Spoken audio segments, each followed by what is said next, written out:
ನಮ್ಮ ಚೈತ್ರ ವಿಕ್ರಮ್ ವಿಷಯ ಹೇಳಿದಾಗ್ಲಿಂದ ನನ್ನ ಮನಸ್ಸು ಹತ್ಕೊಂಡು ಉರಿತಿದೆ. ಅಂಥವ್ರಿಗೋಸ್ಕರ ವೇದ ಮದುವೆನ ಮುರ್ಕೊಂಡು ನಮ್ಮ ಸಂಬಂಧನ ಕಳ್ಕೊಂಡ್ಲು ಅಂತ. ಅವಳೇನು ಬೇಕು ಅಂತ ಹೋಗಲಿಲ್ಲ.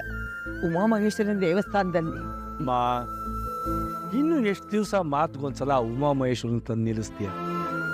ಮನುಷ್ಯ ತಾನು ಮಾಡೋ ಮೂರ್ಖತನಗಳಿಗೆ ಒಂದು ನೆಪ ಕೊಡ್ತಾನೆ. ನಿನ್ನ ವಿಷಯದಲ್ಲಿ ಆ ಉಮಾಮಹೇಶ್ವರನು ಒಂದು ನೆಪ ಅಷ್ಟೇ. ಸದ್ಯದ ಪರಿಸ್ಥಿತಿಯಲ್ಲಿ ನಾನು ಹೇಳೋದು ನಿಮ್ಗೆ ಅರ್ಥ ಆಗಲ್ಲ. ಅದಕ್ಕೂ ಒಂದು ಟೈಮ್ ಬರುತ್ತೆ. ಎಲ್ಲ ಹೀಗಂದೆ ಅವಳ ಬದುಕು ಇಲ್ಲಿ ತನಕ ಬಂದು ನಿಂತಿದೆ. ಏನೇ ಅಂಬುಜಾ, ರಕ್ತೇನೋ ಉಲ್ಟಾ ಮಾಡೋ ಥರ ಮಾತಾಡ್ತಿದೀಯಾ? ವಿಕ್ರಮ್ನ ನೀನು ಅಳಿಯಂದ್ರೆ ಅನ್ಕೊಂಡು ಉಪಚಾರ ಮಾಡಲಿಲ್ವಾ? ಅದಕ್ಕೆ ಈಗ ಪಶ್ಚಾತ್ತಾಪ ಪಡ್ತಾ ಇದ್ದೀನಿ.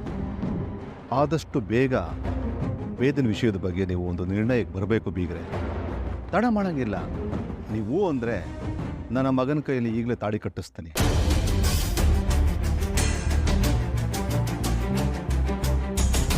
ಅಪ್ಪ, ನಿನಗೆ ಯಾವ ಸಂದರ್ಭದಲ್ಲಿ ಏನು ಮಾತಾಡ್ಬೇಕು ಅನ್ನೋದು ಗೊತ್ತಾಗಲ್ವಾ? ಮದುವೆ ವಿಷಯ ಯಾಕೆ ತೆಗಿತಿದ್ದೆ ಇವಾಗ? ಮತ್ತೆ ನೀನು ವೇದ ನೆನಪಲ್ಲೇ ಬ್ರಹ್ಮಚಾರಿ ಆಗಿರೋದನ್ನ ನಾನು ನೋಡ್ಕೊಂಡು ಕೂತಿರ್ಲ? ನನಗೂ ವಯಸ್ಸಾಗ್ತಿದೆ ಕಣೋ. ನಾವು ಯಾವಾಗ ಸಾಯ್ತೀವಿ ಅನ್ನೋದು ನಮಗೆ ಗೊತ್ತಾಗಲ್ಲ. ಅಷ್ಟರಲ್ಲಿ ನೀನೊಬ್ಬ ಸಂಸಾರಸ್ಥ ಆಗೋದನ್ನ ನಾನು ನೋಡಬೇಕು. ದಯವಿಟ್ಟು ಅರ್ಥ ಮಾಡ್ಕೋ. ಈಗ್ರೆ ನಮ್ಮ ಮಗಳ ವಿಷಯದಲ್ಲೂ ನಾವು ಅಷ್ಟೇ ತೊಳಲಾಟದಲ್ಲಿದ್ದೀವಿ. ನಾನು ಯಾಕೆ ವೇದನ ವಿಷಯದಲ್ಲಿ ಮೀನಾಮೇಷ ಎಣಿಸ್ತಾ ಇದ್ದೀನಿ ಹೇಳಿ? ಮನುಷ್ಯನಿಗೆ ತಾನು ಮಾಡಿದ ತಪ್ಪು ಅರಿವಾಗೋದು ಯಾವಾಗ? ಅವನು ನಿರೀಕ್ಷೆಯನ್ನು ಮೀರಿ ಮಾಡಿದ ಪ್ರಯತ್ನಗಳೆಲ್ಲ ಉಲ್ಟಾದಾಗ ತಾನೆ. ಅದು ವೇದನ್ಗೆ ಇನ್ನೂ ಅರ್ಥ ಆಗ್ತಿಲ್ಲ. ನಾನು ಅವಳ ಜೊತೆ ವಿಕ್ರಮ್ ವಿಷಯ ಮಾತಾಡ್ದಾಗಲೆಲ್ಲ ವಿಕ್ರಮ್ ಪರವಾಗಿ ಅಂದರೆ ಪಾಸಿಟಿವ್ ಆಗಿ ಮಾತಾಡ್ತಾಳೆ. ವಿಕ್ರಮ್ ಮೇಲೆ ಅವಳು ಇನ್ನೂ ಭರವಸೆ ಇದೆ. ಆದ್ರೆ ಅವನು ಅದು ಸುಳ್ಳು ಅಂತ ನಿರೂಪಿಸ್ತಾ ಇದ್ದಾನಲ್ಲಪ್ಪ. ಹೌದಪ್ಪ, ನಿರೂಪಿಸ್ತಾ ಇದ್ದಾನೆ. ಅದಕ್ಕೆ ವೇದನ್ ರಿಯಾಕ್ಷನ್ ಏನು ನಡೆದೇ ಇಲ್ಲ ಅನ್ನೋ ಥರ ತಟಸ್ಥವಾಗಿದ್ದಾಳಲ್ಲ ಅವಳು. ಹಾಗಂತ ನಾವು ಸುಮ್ಮನೆ ಇದ್ರೆ ಆಗತ್ತ ಮಾವ? ಒಬ್ಬ ರೌಡಿ ಅವನೇ ಇನ್ನೊಬ್ಳನ್ನ ಮದುವೆ ಆಗಿ ನಾನು ಖುಷಿಯಾಗಿರ್ತೀನಿ, ನೀವು ನೋಡಿ ಅಂತ ಚಾಲೆಂಜ್ ಮಾಡುವಾಗ ಇಲ್ಲ ಇದು ನಮ್ಮ ವೇದ, ಅವಳ್ಯಾಕೆ ಮಾವ ಸುಮ್ಮನೆ ಇರಬೇಕು? ಅವನ ಮುಖದ ಮೇಲೆ ಹೊಡೆಯೋ ಥರ ನಮ್ಮ ಪ್ರೀತಿನ ಮದುವೆ ಆಗಿ ಅವಳು ಸುಖವಾಗಿ ಸಂಸಾರ ಮಾಡ್ಕೊಂಡು ಹೋಗ್ಬೋದಲ್ವಾ? ಅದು ಖಂಡಿತ ನಡೆಯುತ್ತೆ, ಆದರೆ ಸ್ವಲ್ಪ ಟೈಮ್ ತಗೊಳುತ್ತೆ. ನೀವು ಅನ್ಕೊಳ್ತಾ ಇರೋದು ಈ ಜನ್ಮದಲ್ಲಿ ನಡೆಯಲ್ಲ.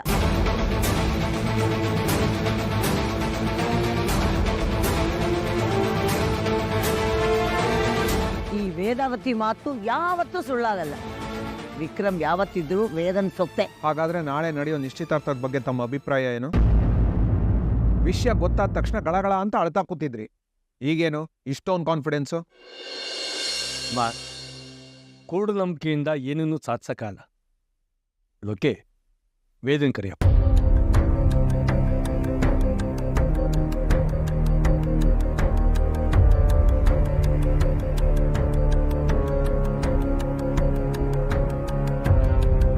ಅಪ್ಪ, ವೇದ, ವಿಕ್ರಮ್ ಬಗ್ಗೆ ನಿನ್ನ ಅಭಿಪ್ರಾಯ ಏನಮ್ಮ? ಅಪ್ಪ, ಇವಾಗ್ಲೂ ನನಗೆ ವಿಕ್ರಮ್ ಮೇಲಿರೋ ಅಭಿಪ್ರಾಯ ಅದೇ ಅಪ್ಪ. ಅದರಲ್ಲಿ ಯಾವ ಬದಲಾವಣೆನೂ ಇಲ್ಲ.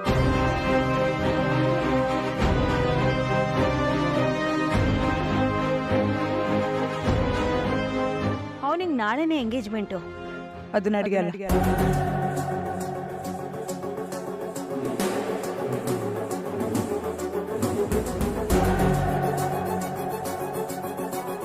ವೇದ, ಅದು ಹೇಗೆ ಅಷ್ಟು ಕಾನ್ಫಿಡೆಂಟ್ ಆಗಿ ಹೇಳ್ತಾ ಇದೀಯ ನೀನು?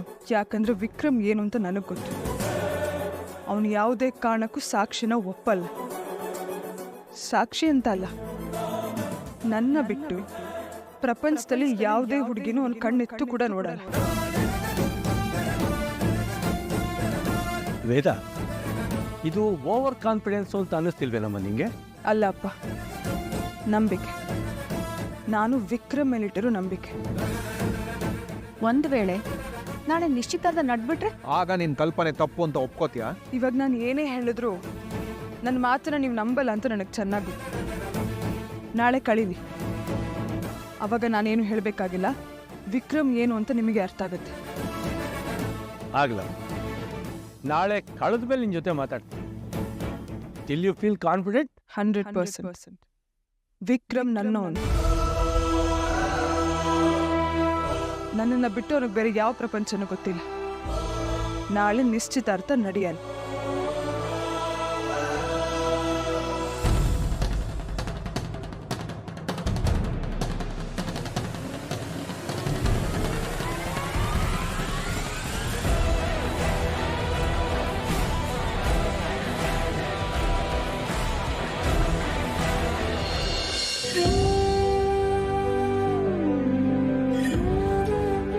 ಜಗದೋಧಾರನ ಆಡಿಸಿದಳು ಯಶೋಧ ಜಗದೋಧಾರನ. ಏನೋ ತಟ್ಟಿಡ್ಕೊಂಡ್ ಬಂದಿದ್ಯಾ? ತಮ್ಮನಾದವನು ಊಟ ಮಾಡದೆ ಹಾಗೆ ಮಲಗಿದ್ರೆ ಈ ಅಣ್ಣನ ನಿದ್ದೆ ಬರುತ್ತೇನೋ. ಅಯ್ಯೋ, ನಿನ್ನ ಯಾವ ಮೂವಿ ನೋಡ್ದು? ಯಾಕಪ್ಪ? ಅಲ್ಲ, ಡೈಲಾಗ್ ಪ್ರಾಕ್ಟೀಸ್ ಮಾಡ್ಕೊಂಡು ಇಷ್ಟು ಚೆನ್ನಾಗಿ ಅಭಿನಯ ಮಾಡ್ತಿದ್ಯಲ್ಲ, ಅದಕ್ಕೆ ಹೇಳಿದೆ. ತಮ್ಮನಾದವನು ಅದ್ಭುತವಾಗಿ ಅಭಿನಯಿಸ್ತಿರ್ಬೇಕಾದ್ರೆ ಈ ಅಣ್ಣ ಆದವನು ಕೊಂಚ ಆದರೂ ಅಭಿನಯಿಸಬಾರ್ದ, ಅನುಕರಿಸಬಾರ್ದ? ನೀನೇ ಹೇಳು. ಅದೆಲ್ಲ ಹೋಗ್ಲಿ. ಅಲ್ಲ ಕಣೋ, ಬೆಳಗ್ಗೆ ಆದರೆ ಸಂಕ್ರಾಂತಿ ಹಬ್ಬ ಅಷ್ಟೇ ಅಲ್ಲ, ನಿನ್ನ ನಿಶ್ಚಿತಾರ್ಥ. ಆದರೆ ನಿನ್ನ ಮುಖದಲ್ಲಿ ಯಾವುದೇ ಮದುಮಗನ ಕಳೆ ಇಲ್ಲ. ಯಾಕೆ? ಅಯ್ಯೋ, ಎಲ್ಲ ಗೊತ್ತಿದ್ದು ಕೇಳ್ತೀಯಲ್ಲ. ನನಗೇನು ಗೊತ್ತಿಲ್ಲ, ನೀನೇ ಹೇಳು. ಹೇಳಪ್ಪ. ಇಲ್ಲೋ ಅಣ್ಣ, ಒಂದು ಮಾತು ಹೇಳ್ತೀನಿ ಕೇಳು. ನನ್ನ ಮನಸ್ಸಿಗೆ ಏನಾದರೂ ಕಷ್ಟ ಆದರೆ ನಾನು ಅದನ್ನು ನೇರವಾಗಿ ಹೊಸು ಹೇಳ್ಕೊಳ್ತೀನಿ. ಅದು ಸೋಲಾಗಲಿ ಗೆಲುವಾಗಲಿ, ಅದರಿಂದ ಜಯ ಸಿಗಲಿ ಸಿಗದೇ ಇರಲಿ, ಒಟ್ಟಿನಲ್ಲಿ ನನ್ನ ಮನಸ್ಸಿನ ಭಾರನ ಕಡಿಮೆ ಮಾಡ್ಕೋತೀನಿ. ಹಾಗೆ ನೀನು ಕೊಡ, ನಿನ್ನ ಮನಸ್ಸಲ್ಲಿ ಏನಿದೆ ಅದನ್ನ ಹೇಳು, ಅದರ ಭಾರನ ನಾನು ಕೊಡ್ತೀನಿ. ಹೇಳೋ. ಏನಂತ ಹೇಳ?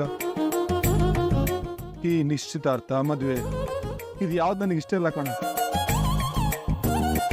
ಲೋ ಅಣ್ಣ, ನಿನ್ ಕಾಲಿಗೆ ಬಿದ್ಬಿಡ್ತೀನಿ ಕಣ. ಹೇಗಾದ್ರೂ ಮಾಡಿ ಎಂಗೇಜ್ಮೆಂಟ್ ನಿಲ್ಸೋ. ಎದ್ದೇಳೋ. ನನ್ನ ಕಾಲಿಗೆ ಬಿದ್ದು ಏನು ಪ್ರಯೋಜನ? ಏನೋ ದೊಡ್ಡದಾಗಿ ಧಾನ್ ಶೂರು ಕರ್ಣ ಥರ ಅಮ್ಮನಿಗೆ ಮಾತು ಕೊಟ್ಬಿಟ್ಟಿಯಲ್ಲ, ನೀನು ಹಾಕಿದ ಗೆರೆನ ದಾಟಲ್ಲ ಅಂತ. ಈಗೇನಾಯ್ತು ನಿನ್ನ ಕತೆ? ಲೋ, ನಾನು ಯಾವ ಸಿಚುವೇಶನ್ ಮಾತು ಕೊಟ್ಟೆ ನಿನ್ಗೆ ಗೊತ್ತಿಲ್ವೇನೋ? ಸರಿನಪ್ಪ, ನೀನೊಂದು ಕೆಲಸ ಮಾಡು. ಸೀದಾ ಅಮ್ಮನ ಹತ್ರ ಹೋಗು, ಕಾಲು ಹಿಡ್ಕೊ, ಒಂದೇ ಮಾತು ಹೇಳು, ಅಮ್ಮ ನನಗೆ ಈ ಮದುವೆ ಇಷ್ಟ ಇಲ್ಲ, ನನ್ನನ್ನು ಬಿಟ್ಟು ಬಿಡು ಅಂತ ಕೇಳ್ಕೊ. ಆಗ ಅವ್ರ ಮನಸ್ಸು ಕರಗುತ್ತೆ. ನಾನು ಹೇಳೋ ಮಾತು ಕೇಳೋ ಜಯನ ಅದು. ಅಣ್ಣ ಬಾಯ್ಲಿ, ನಾನು ಹೇಗಂತ ಅವಳಿಗೆ ಚೆನ್ನಾಗಿ ಗೊತ್ತು, ನನ್ನ ಪಾಲಿಸಿನೂ ಗೊತ್ತು. ಅದು ರಚ್ಚೆ ಹಿಡ್ಕೊಂಡು ಎಮೋಷನಲ್ ಅಟ್ಯಾಕ್ ಮಾಡಿದ್ರೆ ನೋಡು. ನಾವು ರೌಡಿಗಳು ಲಾಂಗು ಮಚ್ಚು ಹಿಡ್ಕೊಂಡು ಡೈರೆಕ್ಟ್ ಅಟ್ಯಾಕ್ ಮಾಡ್ತೀವಿ. ಆದ್ರೆ ಈ ಜಯ ಆಗಲ್ಲಮ್ಮ, ಸಿಕ್ಕಾಪಟ್ಟೆ ಡೇಂಜರು. ಕರೆಕ್ಟಾಗಿ ಎಮೋಷ್ನಲ್ ಆಗಿ ಬ್ಲ್ಯಾಕ್ ಮೇಲ್ ಮಾಡ್ತಾಳೆ. ನೋಡ್ದೆ ಅಲ್ವ ಹಾಸ್ಪಿಟ್ಲಲ್ಲಿ?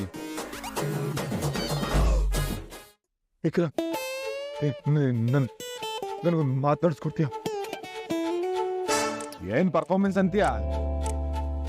ಈ ತರ ಮಾಡಿದ್ರೆ ನಾನು ಮಾತು ಕೊಡ್ದೆ ಏನ್ ಮಾಡ್ಲಿ? ಅಯ್ಯೋ, ಹೋಗ್ಲಿ ಅಂತ ಬಿಟ್ಟು ಬಿಡ್ಬೇಕಿತ್ತು ಅತ್ಲಾಗೆ. ಅಯ್ಯೋ ನಿಮ್ಮ ಏನಮ್ಮ ಅಮ್ಮ ಲಮ್ಮ ಅಂತ ಹೇಳಿ ಹಿಂದೆಯಿಂದ ದ್ವೇಷ ಕರ್ತೀರೇನ್ರು? ಅದೇ ಜಯಮ್ಮ ಬಿಡಿ. ನಿನ್ ಮಣ್ಣಲ್ಲಿ ನಿಂತಿದ್ದು ಆ ಮಿರಲ್ಲಿ ಕಾಣಿಸ್ತು, ಅದಕ್ಕೆ ಬೇಕು ಅಂತಲೇ ಈ ತರ ಮಾತಾಡಿದ್ದು. ಅಲ್ಲಮ್ಮ, ಈ ಮನೆಯಲ್ಲಿ ಶೈಲಿಗೆ ಮಾತ್ರ ಗೋಡೆ ಕಿವಿ ಇರುತ್ತೆ ಅಂತ ಅನ್ಕೊಂಡಿದೆ. ಈಗ ನಿನಗೂ ಏನೋ ಹಾಗಂದ್ರೆ? ಅಮ್ಮ, ಸುಮ್ಮನೆ ಮಾತು ಹೇಳಿದೆ ಅಷ್ಟೇ. ಸೀರಿಯಸ್ ಆಗಿ ಒಂದು ವಿಷಯಕ್ಕೆ ಬರ್ತೀನಿ ಕೇಳು.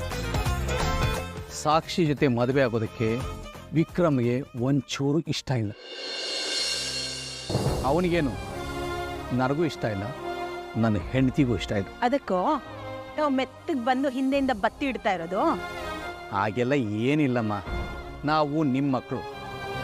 ನಮ್ಮ ಭಾವನೆಗಳನ್ನ ನಿಮಗೆ ಹೇಳಿದೆ ಇನ್ಯಾರಿಗೆ ಹೇಳಬೇಕು? ಈಗ ಅರ್ಥನೇ ಆಗಲ್ವಾ? ಎಷ್ಟು ಸಲ ಹೇಳಬೇಕು ನಿನಗೆ? ನಿನ್ ಥರ ನಿನ್ನ ತಮ್ಮನು ಸಂಸಾರಸ್ಥನಾಗಬೇಕು ಅನ್ನೋ ಆಸೆ ನಿನ್ಗಿಲ್ವೇನೋ? ಅಮ್ಮ, ಈಗಾಗಲೇ ಅವನು ಸಂಸಾರಸ್ಥನೇ. ಈಗಲೂ ಅವನ ಮನಸ್ಸಲ್ಲಿ ವೇದ ಇದ್ದಾಳೆ.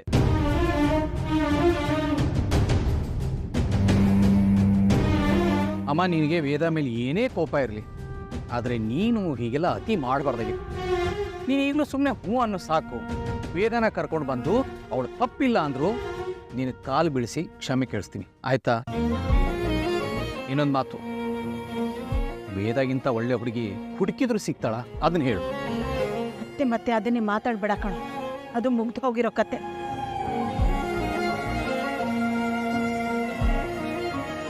ಹೋ, ಇದೇ ಮಾತನ್ನ ಅವನು ಹೇಳ್ತಾನೆ, ಕೇಳಿ ನೋಡು.